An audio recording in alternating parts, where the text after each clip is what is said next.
Hi everybody, so we're gonna review chapter 4 homework. All right, I'm not going to be doing the multiple choices because I believe you can look at the key for that. I'm just gonna go straight to the ones that I believe are of importance to me, the sort of questions that you could see on an exam. So those are the things I'm gonna be reviewing with you. I'm gonna start with number 12. All right, it says the number of television per household in the small towns are given here. It's a frequency distribution, as you guys can see. Okay, so x in probability of x. Here you have zero television. You have 29 households that have zero television in the small town, and three television. You have 1,400 households that have three television in their household. So they want you to construct a probability distribution given the x and the frequency. I'm gonna go to stat edit. Everybody should know how to do this. I'm gonna put this in L1, place this in L2. All right. And I will find the sum of L2 because I need to find the sum of L2 to come back and get the probabilities. Remember how you find your probability. You do f of x and you divide it by n. So for me to find, for example, the probability that x is equal to 0, I need to do what? I need to find the frequency of zero television, which is 29, divided by the sum of all frequencies, which I don't know. This guy, the sum of L2, will give me the sum of all frequencies. That's what it's going to give me. So I'm going to put that in the calculator and come back to you guys. I'll show you in a minute. So make sure that in L1 you enter 0, 1, 2, 3. And then in L2, we're going to enter 29, 446, 726, 1400. All right. So this is what we have. Everybody should know how to do that. This is what we have. Okay.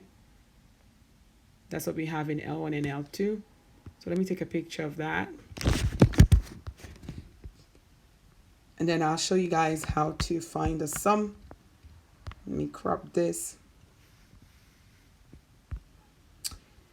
So let's go start edit. The next thing we'll do is we now go find the sum. So we second quit to just go to the home screen. To find the sum, I believe you go to list. So second function list, go to math, you're gonna find sum. We want the sum of L2, which is right here. So second function L2, which is here. Close it up. There goes the sum. Oh shoot. Starting over second function list, math, go all the way to, math, go all the way to sum. And second function, we grab L2, close parentheses, we press enter. So there goes the sum, what we needed. Okay.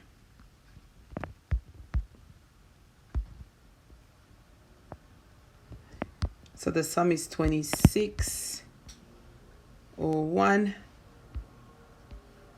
right here. So the sum of all your frec,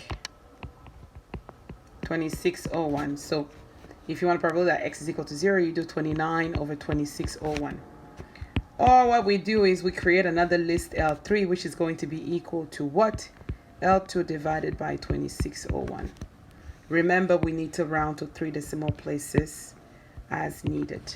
So I'm going to do that. Go back in to start edit. Go to L3, highlight L3. I make it second function L2 divided by 2601, I believe. See? And then press enter. So here we go. So this is really what we want. So let's take a picture of that because that will give me everything I may possibly need. Okay, so it says round to 3 decimal places as needed. So this guy is going to be 0.011, 0.171, 0.279, 0.538. It's right here. You can see it from here. Okay. Rounding to 3 decimal places, 0.011, 0.171, 0.279, 0.538. You want to make sure that when you sum all of this, if you do the sum of L3, you should get back 1. So try this little exercise on your own. Okay, so now we need to pick the right histogram. Now let's just match 0, 1, 2, 3, 0, 1, 2, 3, etc. Now the highest bar is at 3. So it cannot be this. Can be this. It has to be this. This is where the highest bar is. 0.538. I don't even need to go plot it. This is it. Now when you look at the shape of it, look. There goes your shape. The tail is on the left. So it's going to be skewed to the what? Skewed to the left. That's it. All right. Pause the video and watch it. Pretty simple. Moving on. You can do 13 on your own. All right, let's do 14 really quickly. Those are the things that I think are important. So they gave you now X and the probability. And then they say find the probability of randomly selected a household that has 1 or 2. So P of X equal to 1 or P of X equal to 2. It's simple. You're just adding here. 1 is 0.13 plus 0.27. I hope that makes sense. Okay. You guys can find that. Do the math on your own. Plus 0.27. This is going to give you 0.4, 0.40. It says type an integer or a decimal. Then it says find probability that the randomly selected has 2 or more. P of X equal to 2 or more. So has to be X or more. So it needs to be like this. 2 or more. So P of X equal to 2 plus P of X equal to 3. So 0.27 plus 0.57. That gives us back 0.84. Now it says between 1 and 3 inclusive. 1 and 3 inclusive. This is the inclusive part right here. So we're going to have to take all of it from 1 all the way to 3. So 0.13 plus 0.27 plus 0.57. Hope everybody gets that. That gives us 0.97. Finally has at most. At most means no more than 2. So it looks like so. This is at most. So you start at 0, you go all the way to 2. 0.03 plus 0.13 plus 0.27. There goes at most. 0.27. So we get 0.43. Okay? If you can do 14, you can do 15 on your own. I'm not doing it for you. I'm not doing that for you. Let's see. Now, these are interesting because it talks about the property of a probability, really. When you watch the video, read the lecture notes for chapter 4, you should have realized that a probability will always be, a probability value will always be between 0 and 1. Cannot exceed, inclusive, between 0 and 1. And then when you sum up a probability distribution, right, it should give you back 1. See, these are the two criteria. So when it says here, is using the data given below, determine whether it would It will be unusual, I think, for a household to have no HD.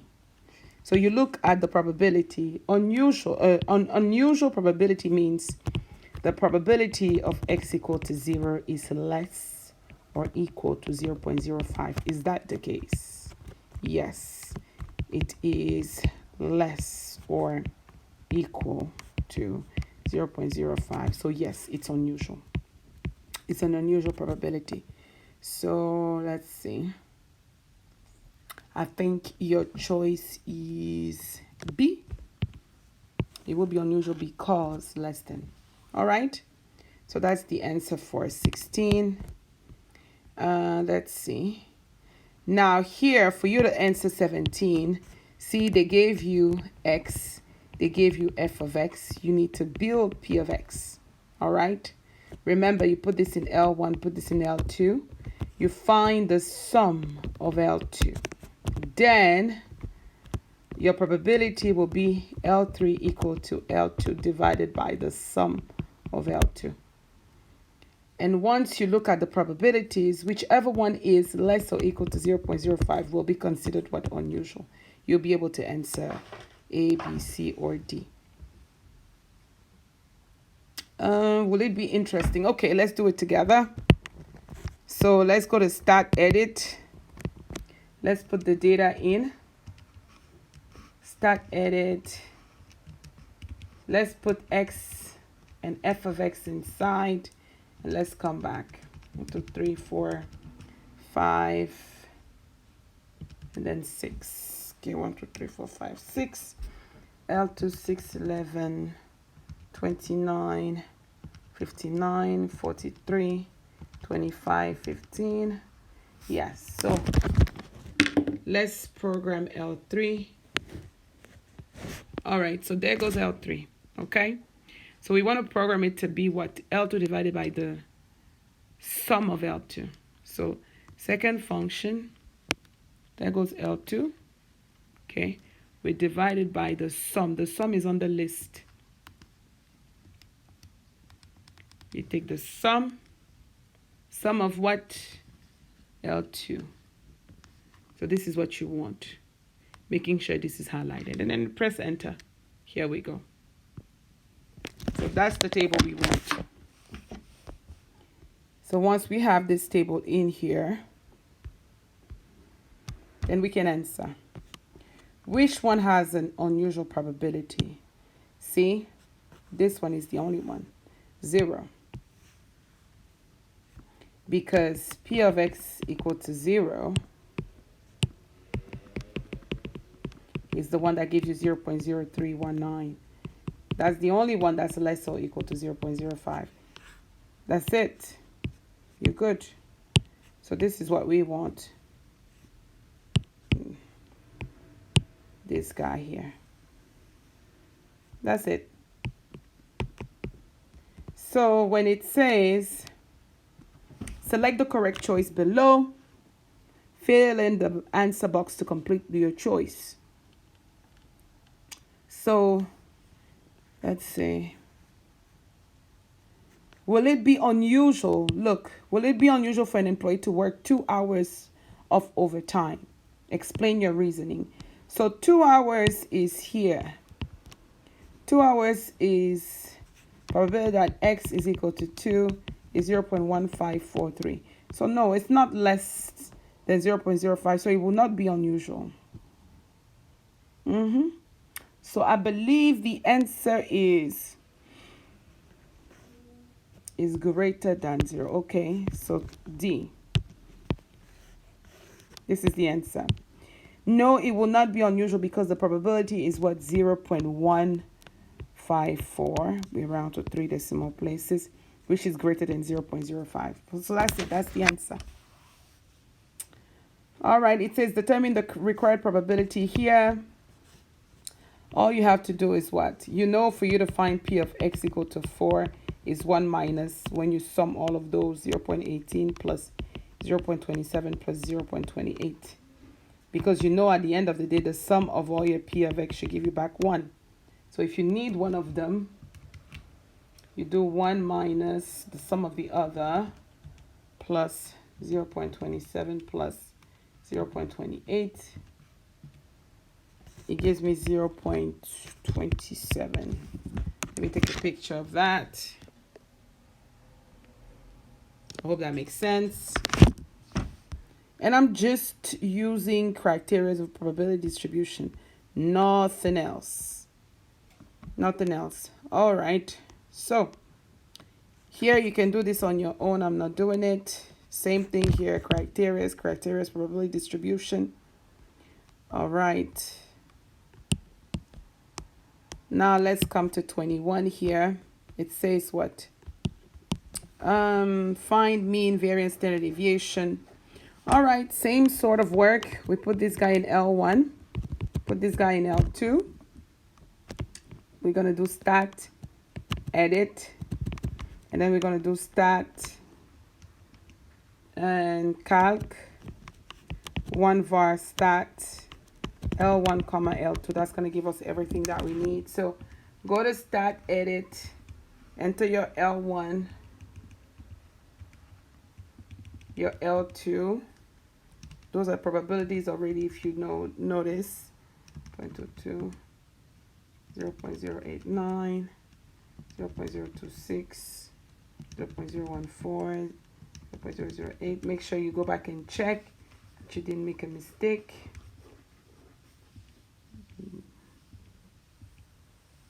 All right, I made sure. So now that I have my data in, I just go to stat, calc, one var stat, L1, my L2 goes into FREC list. Here we go. This is what we wanted. So here we go. So it's asking for the mean.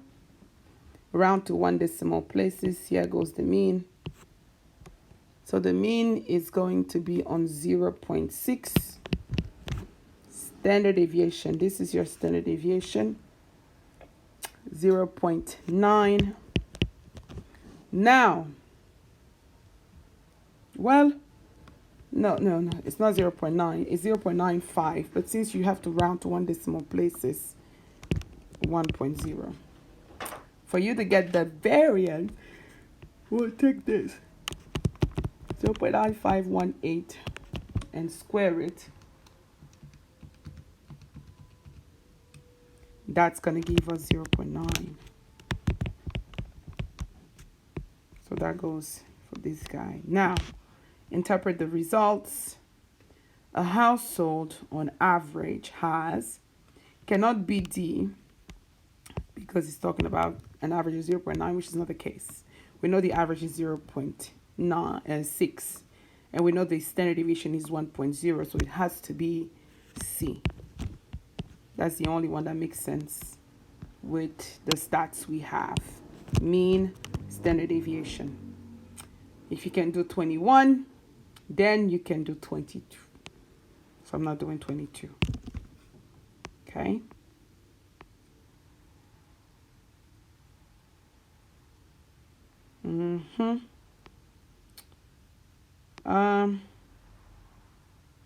I'll do 23 because it had something interesting in the bottom. Here I'll give you a hint for 24, because if you can do 24, you can do 25 for sure. So let me go ahead and do 23 because we have something going on in the bottom that you might have a question about. So let's go ahead and do 23 together. Okay, let's do 23 together. So you do stat, edit, L1, L2, and let's come back.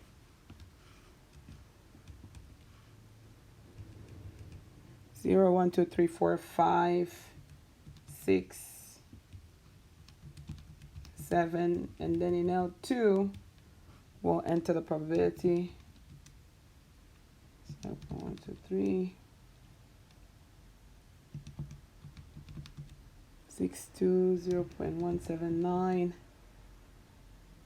0.213, 0.127, 0.086, 0.052. Okay. Just checking again. 0.127, 0.213, 16. All right. Once the data is in, I'm just taking a screenshot of that data.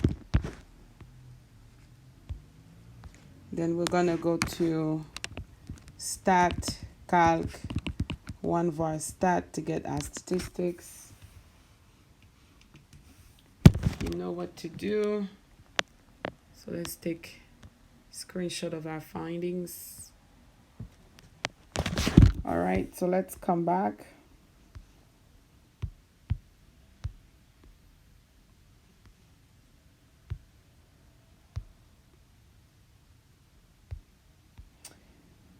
Now, the mean is round to 1 decimal place. It's going to be 3.4. Standard deviation is 1.8.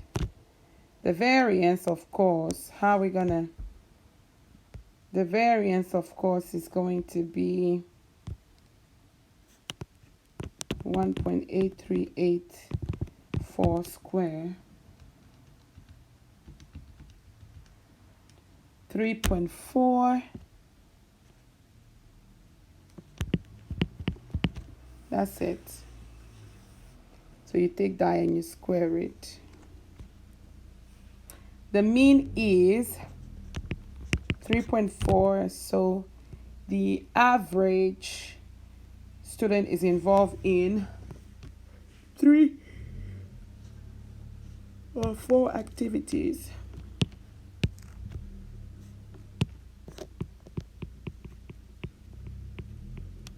The standard deviation is what? 1.8. So the typical number of activities per student deviate from the mean by about 2 activities. There we go. That's that. 23 and 24 are very similar. Okay, very similar. 24, I'm not doing it for you. I tell you what to do. You need to create a list 1 and 2. This represents your x. This represents your p of x. 1, 2, 3, 4, 5. That's how it goes.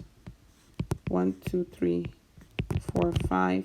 And the probabilities at the top: 0.411, 0.286, 0.226, 0.066, 0.011.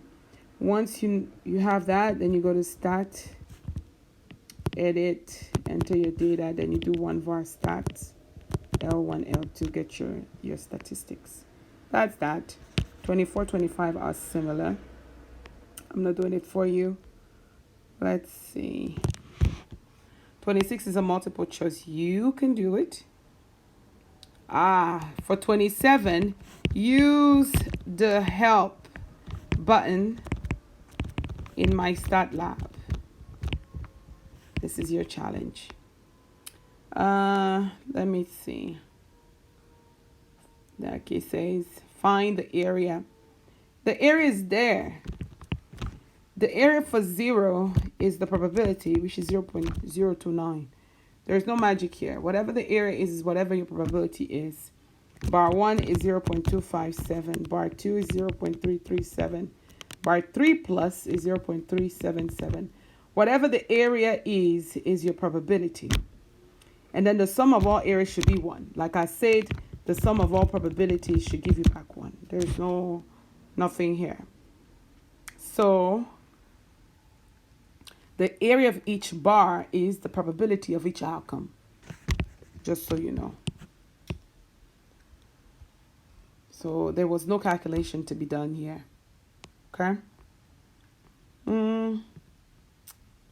What else am I going to do?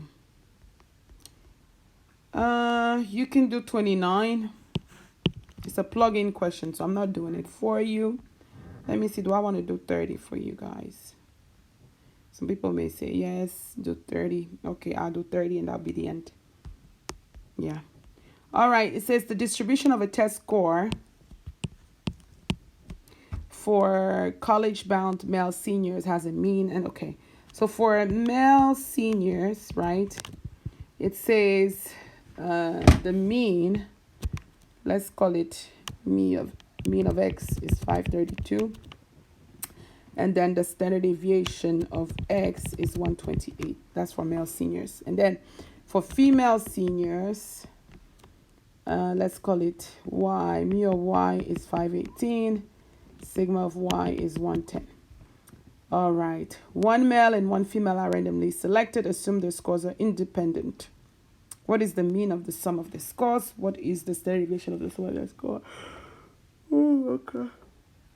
Right below it tells you means of the sum and difference of variables. So it says if two random variable x and y are independent, if the value of x doesn't affect the value of y, if the variables are not independent, they are dependent. But we know they're independent in this case. Yes, they are independent. Because they're independent, we can do a lot of things. So if a random variable x has a mean of x, and random variable mean, then the mean of the sum and difference of the variables are given by the following equations. Okay. The sum, they want what? The sum. So we're going to use this. So mean x plus y, we know they're independent. So I can just add 532 plus 518. It should work. That gives me 1050. So this should be 1050. I'm just straight up applying the formula. Now here it says the independent. Here it is. That's the standard deviation, the variance, but we have the standard deviation. So sigma x is 128. Sigma square of x is going to be 128 square. I hope you guys realize that. Sigma y is 110. So sigma square of y should be 110 square. Okay? So 128 square is 16384. 110 square is 12100. So for me to get this guy, I just add these two. Right? So sigma square x plus y is 16384 plus 12100. That will give me the variance, people, not the standard deviation. The variance, which is going to be 28484. But what are they asking me for? They're asking for the standard deviation. So the standard deviation will be the square root of that. Second function square root of 28484. Yep. So that's 168.8. Round to one decimal place. Okay, 168.8. That's that. That's it. That's the end. I'm done. All right, so this is the review for chapter 4. Go get some work done. See you next time.